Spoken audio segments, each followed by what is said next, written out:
لە زمانی تاریکستانی حزبی بەعس هەردەم لە ناو شاشەی بووین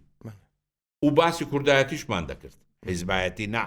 کوردایەتی چکە جودایە ئەمن حیزبایەتیم نەکردیە لە زمانی لە دوای نسکۆی شۆڕشی ئەیلول حتا ڕۆژێ ڕاپەڕینی ئەمن حیزبایەتیم نەکردیە کوردایەتیم کردیە چکە بۆ فەرقی هەیە ئەو تووڕەبوونەت لە کێوە دەستی پێکردی لە مێژە دەستی پێکرد هەر لە پاش ڕاپەڕینەوە یان بەر لە پاش ڕاپەڕ چونکە ئەمن لە زمانی نەیارم ئیبداعم دەکرد نەک ئەمن هەمومان ئیبداعمان دەکرد کاچی من باشتەچی زۆر ئەوت پێ بڵێم هەموو کەس دەزانی ئەمن لە چ خەتیمە لە ڕێگای ممتاز حەیدەری منشوراتی هەموو حیزبی دنیایم لۆ دەهات کابرا لە تەلەڤیزیۆنی حکوومەتی منشوراتی معارەزەی ئەوە دەکرد یعنی ئەو کاتی خەڵک سیقەی بە یەک دیمانە بوو ئەو کاتی هەمومان یەک بووین ئێستا هەر یەکە و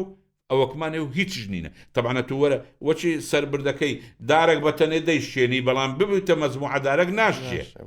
ئەمن زۆر تووڕەمە ئەمن لە دەسەڵاتی خۆم تووڕەمە لە کۆمەلگای خۆم تووڕەمە